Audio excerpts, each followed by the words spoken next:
ஆண்டவரால் ஆசீர்வதிக்கப்பட்ட அருமையான தேவ ஜனங்களே, இன்று நாம் வாசிக்கக்கூடிய தலைப்பு என்னவென்றால் பயணிக்கும் கருணை. இந்த பெரிய வனாந்தர வழியாய் நீ நடந்து வருகிறதை அறிவார், உனக்கு ஒன்றும் குறைவுபடவில்லை என்று சொல் என்றார். உபாகமம் 2வது அதிகாரம் 7வது வசனம். இந்தியா முழுவதுமான சாலை பயணம் சில ஆபத்தான சாலைகளில் உங்களை அழைத்துச் செல்லும். முதலில் ஜம்மு காஷ்மீரில் கில்லார் கிஸ்வார் சாலை உள்ளது. வடமேற்கு நோக்கி சென்றால் குஜராத்தின் டுமாஸ் கடற்கரைக்கு அருகில் நீங்கள் ஒரு பயங்கரமான அதிர்வை அனுபவிக்க கூடும். மத்திய இந்தியாவை நோக்கி மேலும் பயணிக்கும் போது சத்தீஸ்கரின் பஸ்தாரில் ஓய்வெடுப்பதை நினைத்து கூட பார்க்க கூடாது. அது ஒரு ஆபத்தான இடம். நீங்கள் தெற்கு நோக்கி செல்லும் போது தமிழகத்தின் பயங்கரமான கொல்லிமலை சாலையை அடைவீர்கள். நீங்கள் ஒருவேளை பயணம் செய்யாவிட்டாலும் இவைகள் இந்திய தேசத்தின் புவி அமைப்பில் இருக்கக்கூடிய அபாய சாலைகளாகும். சில சமயங்களில் வாழ்க்கை பயணம் இப்படித்தான் இருக்கும். வனாந்தரத்தில் இஸ்ரவேலர்களின் கடினமான வாழ்க்கையை நாம் எளிதாக அடையாளம் காண முடியும். உபாகமம் 2வது அதிகாரம் 7வது வசனம். வாழ்க்கை கடினமாக இருக்கலாம். அதற்கு இணையான மற்ற காரியங்களை நாம் காண்கின்றோமா?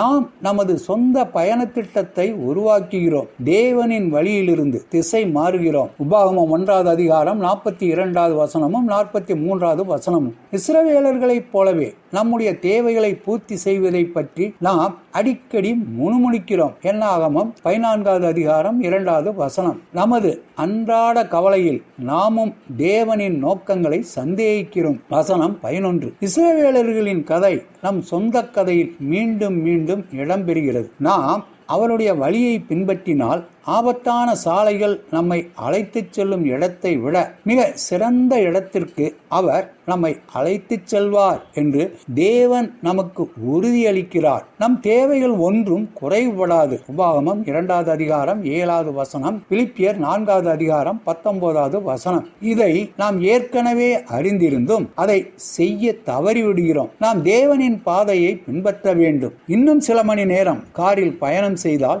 பயமுறுத்தும் கொல்லிமலையிலிருந்து கடவுளின் சொந்த நாடு என்று அழைக்கப்படும் கேரளாவில் உள்ள பசுமையான மற்றும் அமைதியான வயநாடுக்கு உங்களை அழைத்துச் செல்லும். தேவன் நம் பாதைகளை வழிநடத்த அனுமதித்தால் சங்கீதம் 119வது அதிகாரம் 35வது வசனம். அவருடன் மகிழ்ச்சியுடன் பயணிப்போம். இது ஆசீர்வாதமான ஒரு பாதையாகும் கூறினவர் கென்னத் பீட்டர்சன். தேவனுக்கு பதிலாக உங்களின் சொந்த வரைபடத்தை பின்பற்றிய சில சமீபத்திய வழிகள் யாவை? நீங்கள் எதை பற்றி வருத்தப்பட்டு முணுமுணுத்தீர்கள்? உண்மையுள்ள தேவனே, உமது வழியை பின்பற்ற தவறியதற்காக என்னை மன்னியுங்கள். உம் திட்டத்தை நான் சந்தேகித்ததற்கு என்னை மன்னிக்கவும். உம் வழிகாட்டுதலில் நிச்சயத்துடன் ஓய்வெடுக்க எனக்கு உதவுங்கள். ஆண்டவர் தாமே நம் அனைவரையும் ஆசீர்வதிப்பாராக. ஆமேன்.